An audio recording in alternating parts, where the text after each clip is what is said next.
কাহিলিপাৰাৰ জুবিন গাৰ্গৰ ঘৰৰ সন্মুখতেই থকা এই দোকানখনলৈ আৰু পুৰি চব্জি চাহ খাবলৈ কাহানিও নাহে প্ৰাণৰ শিল্পীগৰাকী।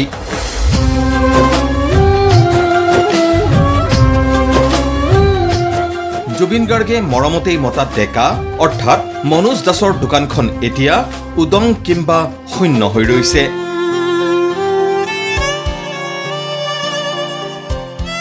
দোকানখনলৈ পুৱা গধূলি নিতৌ আহি থকা জুবিন গাৰ্গ মাথো এতিয়া স্মৃতি হৈ ৰল।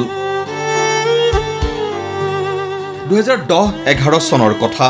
কাহিলিপাৰাৰ জুবিন গাৰ্গৰ বাসগৃহৰ সন্মুখতেই বৰপেটাৰ মনোজ দাস নামৰ এই ব্যক্তিগৰাকীয়ে আৰম্ভ কৰিছিল এখন সৰু দোকান।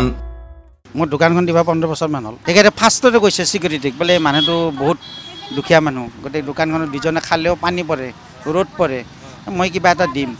সেই কিবা এটা দিম বুলি কৈ মই এমাহ পিছত 6,000 টকা দিছে। তাৰপিছত আকৌ 2-3-4 এনেকৈ মাজে মাজে দি থাকে আৰু মই নোখোজোঁ কিন্তু পইচা, একে আহিলে কিবা এটা মোক দেই আৰু ডেকা চাদা অলপমান খাওঁ দিয়া মাৰা, চাদা অকণমান মাৰি দিলোঁ আৰু কেতিয়াবা নেক্সট দিনা হয়তো ৰাতিপুৱা আহিল দে পাতল কৰি দুখন পুৰি বনাই দিয়া খাওঁ, খাই পেলাই মোক টকা 500 দি যায়, টকা 500 দিয়ে মই থকা, মোৰ ওপৰত নালাগে ধৰক পইচা কোনোদিন মই নকওঁ, নহয় যাত্ৰা হোৱা নাই ৰাখি দিয়া। পিছে মনোজৰ এই দোকানলৈ ভগৱান অহাৰ দৰেই আহি এদিন থিয় হৈছিলহি সকলোৰে হিয়াৰ আমঠু প্ৰাণৰ শিল্পী জুবিন গাৰ্গ।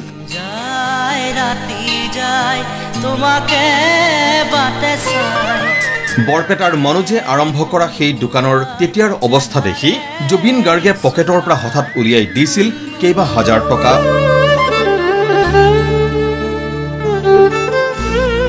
সেই টকাৰে এযোৰ ডেস্ক বেঞ্চ কিনি আৰু দোকানখনত যাতে পানী নপৰা ব্যৱস্থা কৰি ল'ব পাৰি তাৰ ব্যৱস্থা কৰি লৈছিল জুবিন গাৰ্গে মৰমতেই ডেকা বুলি মতা মনোজে। এই চালিখন তেখেতে আধা পইচা দিছিলে বনোৱাৰ কাৰণে, 8-10 হাজাৰ টকা খৰচ হৈছে, তেখেতে 6,000 টকা দিছিলে। তাত এই ডেস্ক বেঞ্চিও তেখেতে অলপ মোক পইচা দিছিলে আৰু কিবা টানে বিপদে এনেকুৱা সুবিধা হ'লে মই কওঁ আহিলে তেতিয়া মোক অলপ পইচা দিয়ে আৰু বেলেগ মানুহকো অত্যন্ত পইচা দিয়ে। দাদাই আৰু বেছি কথা নুসুধে, পইচাই অকণমান দিব যে কিবা এটা অসুবিধা আছে অলপ পইচা লৈ যাওঁ, মই বেলেগ কাম কৰিব নোৱাৰোঁ। আৰু বহুত মানুহক এনেকৈ সহায় কৰে, গৰীব মানুহৰ কাৰণে 1 নম্বৰ ভগৱানে আছিল আৰু 1 নম্বৰ আছিল আমাৰ এইটো। মই ভগৱান বুলি ভাবোঁ, গৰীব মানুহৰ কাৰণে পুৰা আৰু তেখেতে পইচা পাতি বহুত হেৰি কৰে দেই। দিন যিমানেই বাগৰি গৈছিল সিমানেই গাঢ় হৈ পৰিছিল ডেকা আৰু জুবিন গাৰ্গৰ সম্পৰ্ক। বিহুৱে পূজাই সহায় কৰাৰ পৰা ডেকাৰ প্ৰতিটো বিপদৰ সময়তেই থিয় হৈছিল জুবিন গাৰ্গ। আৰু তেতিয়াৰে পৰা অদৃশ্য ভগৱানৰ পৰিৱৰ্তে ডেকাৰ বাবে জুবিন গাৰ্গেই হৈ পৰিছিল সাইলাখ ভগৱান। ছোৱালী দুটাকো মোৰ এবাৰ পূজাত কাপোৰ একযোৰা দিব দাদা, কাপোৰ দিব লাগিব, বহি হাঁহিছে কথাটো, হাঁহিছে মানে কৈছে দিব লাগিব। তাৰপিছত 5 দিনমান পিছত মোক টকা 4,000 দিছে।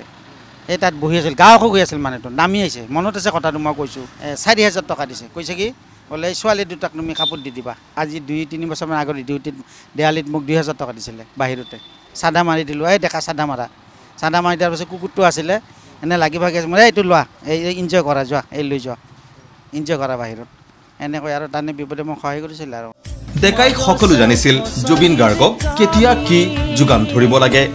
1 নম্বৰ ন্যায় লাগে মোক, কাৰণ সেইটো ন্যায় হ'লে ভাল পাওঁ আৰু আমি দুখ লগাৰ বাকী নাই আপোনাক, মই কি ক'ম আৰু বহুত মানুহক পইচা দিছিলে দাদাই।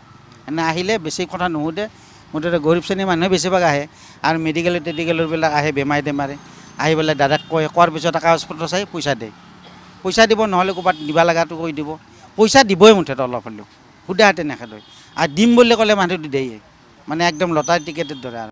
পিছে আজি সকলো শূন্য ডেকাৰ সন্মুখত।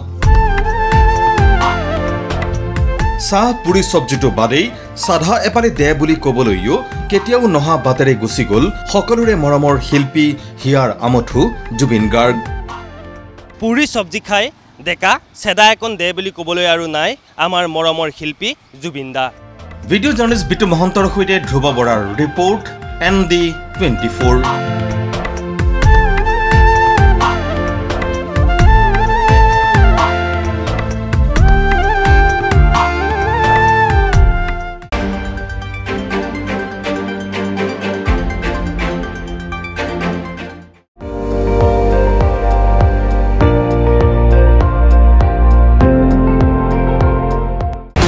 আপুনি চাই আছে ND24, সৰ্বশ্ৰেষ্ঠ নহয় সৰ্বোত্তমৰ দৌৰ।